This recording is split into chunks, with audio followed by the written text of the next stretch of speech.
من وقتی گپ میزنم، وقتی تو گمانی بد در حق من میکنی، آیا همین خودش گناه نیست؟ از دل من، از قلب من، از وجدان من، از ایمان من خبر داری من چی میخوام؟ آیا میدانی که من در اینجا آیا مصیبت میخوام یا که برد ملت میخوام، سربلندی ملت میخوام، چی را میخوام؟ میدانی؟ نمیدونی. مدام میگی من علمی غیب نمیدونم، مدام که شما این حقی را ندارین، برای چی تهمت میکنین؟ کی برای شما اجازت را داده است که مدام در مسئله روسری خاموشین، در مسئله من حجاب خاموشین، در مسئله بستن مساجد خاموشین، در مسئله رفتن به حج خاموشین، در مسئله تعلیم دینی خاموشین، در مسئله جوانان تا 18 ساله به مسجد خاموشین، در مسئله چپگردن مسجد خاموشین، اذان امن کردن خاموشین. صدها تا مثال در جای کار نماز من است، در جای کار قرآن خواندن من است. کدام مثال براتون بیارم؟ من حیث یک مولوی، یک عالم، یک دانشمند، یک علما چه کار انجام دادین؟ کدام تو گپ زدین؟ مردم چقدر شما را با آغوش گرفتن، چقدر باوریتون کردن، چقدر اعتمادتون کردن که حاجی بهترین غذا را به خدا قسم بخور. من یاد دارم، با چشمام دیدم که برای فرزندش او غذا را که در پیش تو میموند برای فرزندش نمیداد، ولی در آخر آمده خیانت به حق فرزندی همون شخصیت ها کردین، ولی این نقطه را گپ نمیزنین. خب برادران، وقتی در صحبت های میشه که او را کار نداشته باشیم برای اونا. برای چی برادران؟ مدام اونا برای ما کار دارن. خداوند برایشون عزت داد، آبرو داد، منبر داد، مسجد داد. باید میرفتن مسئولیتی که دارن انجام میدادن. یعنی برای ما گویا که برای اونها اجازت هست نه برایان گپ زنن، اکستریمیست میگن، تروریست میگن، خائن میگن، وطن فروش میگن. برای اونها اجازت هست. چرا برای ما اجازت نبوده است که وقتی مرا تحقیر میکنن، وقتی میبرو یک حرفای میزنه که مسئولیتی نیست، میگو رئیس کمیته امنیت باشه، میبرو گپ میزنه. مدام که خداوند برای اون مسئولیت داده است، منبر داده است، آبرو داده است، عزت داده است، پول و مال داده است، معرکه‌های بزرگ داد، استفاده نبردن. در نعمت‌های پروردگار اونها توف کردن. واقعا آشکار باید گفته شود یک زمانی بود که برای اونها آبرو داده بودن، مسئولیت انجام ندادن. ظالم از ظالم نگفتن، مظلوم از مظلوم نگفتن. مظلوم گفتن دهن تبج قب کن، ظالم گفتن تو درست میکنی دست در نکنه. تعریفش کردن. مبرویان قصه های از شجاعت حضرت ابوبکر و حضرت عمر و حضرت عثمان و حضرت علی گپ میزنن، ولی یک جوان در مقابل این ظالم مبرو گپ میزنه، یارو میگه زنتون نبگیرید، خیانت نکنید. اصلا معروضه هاشون، امر معروفشون با عمل هاشون درست نمیبیو. من بارها گوش کردم که وقتی از شجاعت حضرت عمر گپ میزنه، میگوی حال میکفه، میگه تمام مردم شما شجاعت از عمر یاد بگیری. عمر وقتی که هجرت کرد آشکار میدان رو اومد، دعوت کرد. هر کسی گفت زنش بیوه میمونه، زنش به شوهر میمونه، فرزندش یتیم میمونه، بیا میدان برویا، بیا میدان در مقابل ما گپ زنه. اما اونها در همین نقطه میبینن خب شکرانه تینجو، آرامی و صلح و ثبات و جناب عالی سایه خداست و جناب عالی برای ما صلح آورد و طبیعیش که خدا میگیره و عزت از جانب پروردگار است و پروردگار و عزت هم میگیره. اگر برای یک نفر خداوند عزت میده، دنیا در مقابلش بجنگه، چون عزت پروردگار براش داده است. وقتی خداوند و عزت و آبرو را میگیره، اگر هزار تعریفش بکنه، هزار کامنت بکنه، ای با او حضرت کار نگیر، با او داملا کار نگیر، لیکن خداوند عزت گرفته است. امروز کم نیستن مردم برن از ما شکایت بکنن، از اون حضرت و داملاهای عزیز، داملاهای منبردار، کسایی که یک مدت مردم برای شما اعتماد داشتن. شما وظیفه خودتون انجام بدین. اگر نمیتونین داده، من خواهش میکنم، من باز هم خواهش میکنم که نرسین به این مردم به حال خودش بمونین. مردم از درد گپ میزنه، مردم از رنج گپ میزنه، مردم از مصیبت گپ میزنه. چند نوار پیش من حاجی میرزا را تماشا کردم، در مسئله سرباز خدمت وطن گپ میزنه. ما هم زمان شوروی خدمت کردیم، ما هم نمیدونم در جنگ کجا بود و افغانستان، در اونجا اشتراک کردیم، قریب میمردیم فلان بهمدان. خب خدمت است چی است؟ ولی از خدا میدونی که کشتن، خب یک نفر وقتی میکشن چقدر گناه بزرگ است. چند سرباز ما را کشتن، گپ نمیزنی در این مسئله؟ نه کار ندارین. ده ها مادرها زار زار گریه کردن که اوی فرزند مرا در خدمت کشتین. چرا نگفتی که اوی گنرال، اوی رتبه‌دار، اوی قماندان، یک نفر به خود رساندن بزرگترین گناه است در نزد پروردگار. این گپ نمیگن، میبرویند توی سالهای 85 نقل میکنن ما هم در خدمت حربی بودیم، در حکومت شوروی خدمت میکردیم، ما را فلان کردن. عیب است، به خدا قسم، به حیث یک روحانی، به حیث یک کسی که جامعیت را میشناسه، چونین یک تحلیل، چونین یک دیدگاه عیب است. من که هیچ یک علم دینی ندارم، وقتی همین تحلیلات رو میشنم واقعا میگم از همین دین دنیا هیچ درکی نبردین. یا که خودتون بنادانی میزنین، یا که ظلم دیدین، هجرت بکنین، فرار بکنین، بروین. زمین خدا کو میگن وسیع است، مرحمت کنین، بیاین یک گوشه دیگه دنیا خاموشی رعایت کنین. بگذار چرا کار میگیرین؟ مثل یک بلاگر، مثل یک نمیدونم یک چاپلوس شدند در زندگیشون. بلی از خدا عیب است برای شما بجای برای این ملت شجاعت بیاموزونی. من وقتی گپ میزنم، وقتی تو گمان بد در حق من میکنی، آیا همین خودش گناه نیست؟ از دل من، از قلب من، از وجدان من، از ایمان من خبر داری من چی میخوام؟ آیا میدانی که من در اینجا آیا مصیبت میخوام یا که برد ملت میخوام، سربلندی ملت میخوام، چی را میخوام؟ میدانی؟ نمیدونی. مدام میگی من علمی غیب نمیدونم، مدام که شما این حقی را ندارین، برای چی تهمت میکنین؟ در حق یک مسلمان تهمت کردن میدونی اسلام چی میگه؟ شما که بهتر میدونین، مدرسه را هم خوندین، منبر هم گرفتین، سالها دعوت کردین، سالها تبلیغ کردین، پس این ملت به حال خود گذارین. مدام نمیتونین.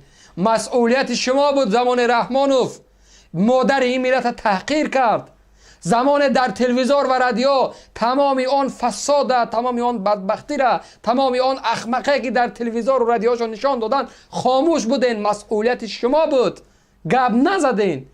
زمانی که برآمدن در مسجدها با پایهای طفلیاشون ملت تحقیر کردن، دشنام کردن، یک نفر نبرآمدی. زمان با انمو تراکتورهای چهارچرخشون دیوارهای مسجد چپه کردن، گپ نزدین.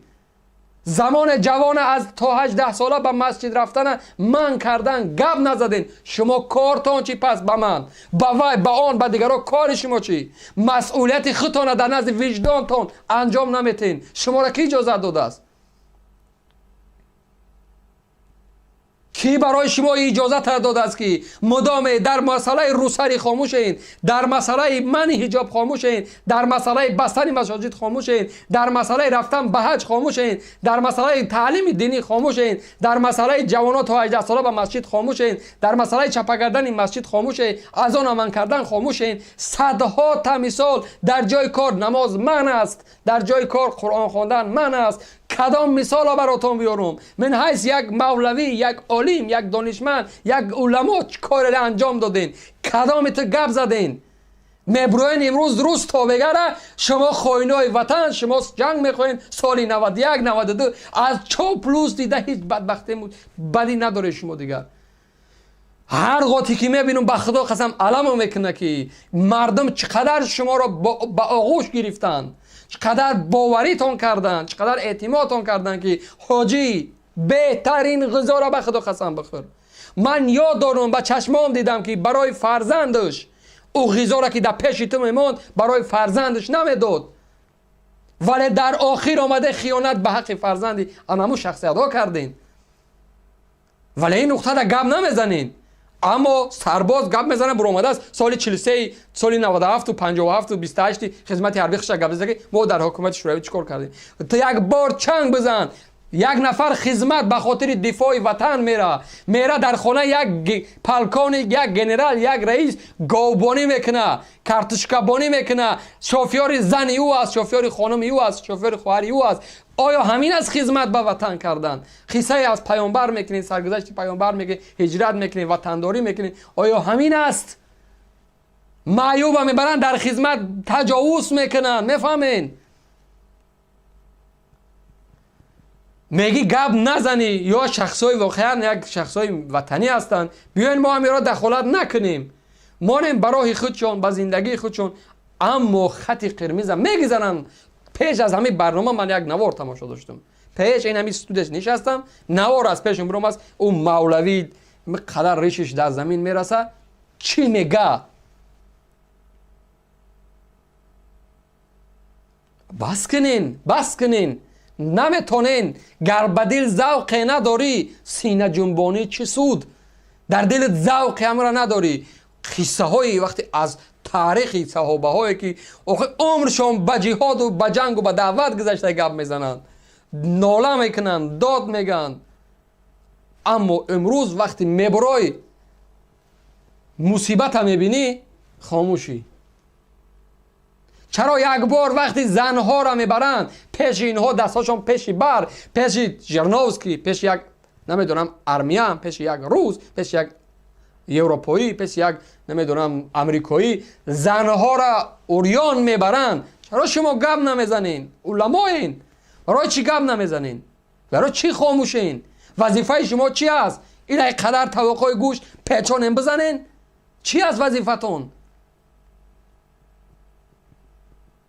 مدامی که ما برای شما کار نگیریم، راه ما سیاست است، سرنگون کردن رژیمی تجاوزکار است. راه شما دعوت است، امر معروف است، مردم آگاهی کردن از خداشناسی است. برین برای خودتون مردم دعوت کنین. جامعه ما نیاز داره به دعوت. امروز این کثافتی را چقدر در کشور میبینید.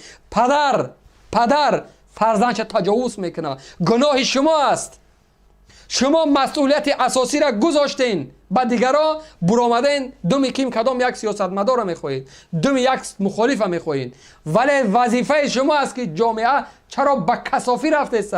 چرا امروز یک پدر در زمان شوروی هیچ بدینی چیز نبود، با خدا فرزندی زیر سینش تجاوز میکنه. پدر این کم گپ نیست. چرا در این باره گپ نمیزنین؟ چرا زنها را میبرن در سفرهاشون استفاده میبرن گپ نمیزنین؟ چرا در مسجدها میبرن شعر و سرود میخونن گپ نمیزنین؟ اما وقتی من میبرم میگم که مردم، جامعه ما نیاز به نوآوری داره. امروز تجاوز در درجه بالا است، وطن داره از دست میروه، زندگی از بین میروه، میلیون ها مهاجر است، بودجه کشور یک عمر قرضدار، 35-40% ما از کشور همسایه قرضدار. زن اومده سیان روز تا روز، زنی تاجیک امروز میرود تاجیک نمیگیره، خیتایی را میگیره، پول داره. از این مصیبت ها وقتی گپ میزنیم، شرکت داماد رحمانوف به بودجه کشور پول نمیسپره، $100,000 درآمد داره سالانه، لیکن پول نمیسپره. مگر همین ظلم است؟ انتخاب کردن صبروف در شرکت علاقه اشتباهاً از یک اشتباه است. من میگم اشتباهی کادری صورت گرفتگی است، باید عوض کرده شود. ولی اینجا ما میشیم خائن، ما میشیم جنایتکار، ما میشیم تروریست، ما میشیم اکستریمیست. اما توی که مفت از حساب مردم میخرین. مردم شما را شخصیت کرد، مسجداتون پر شد، آبرو گرفتین، عزت گرفتین، نام و نسب گرفتین، ولی خاموش ایستادین. غضب پروردگار اینمی خیلی میزنه که من یک کودک، یک جوان از کوچه میبرو میگه من به خدا در اینستاگرام دیگه گوشش نمیکنم. زمانی که برات دل میدادن، مردم جان میدادن، از روسیه می اومدن، بابای حاجی حق فرزند شده میداد، دقیقی من دعا که. اما امروز چرا باوری ها از بین رفته است؟ برای که اختان اشتباه کردین. عزتی که پروردگار براتون داد استفاده نبردین، منتظر زلالت شوین. خب من معذرت میخوام، شاید سخت میگم براتون، شاید نمیدونم کدام مشکلات براتون میگم، شاید ناراحتتون میکنم، معذرت میخوام، اما از قلب است این گپا. به خدا قسم من از شهرت نمیگم، من از نمیدونم از به خاطر کی بدنم نمیگم، من از درد میگم که شما میبروین الکی جبهه سیوم گرفتگین مبارزه میبرید. با او خاطر آگاه باشین که اگر باز هم اشتباه کردیم باز هم گپ میزنیم، هر روز گپ میزنیم تا نشان بدیم برای شما که شما با این راهی که ما پیش گرفتیم، چون در دلتون این ذوق ندارین، سینه جنبانی نکنین، سپر نشین که مردم چپتون میکنن.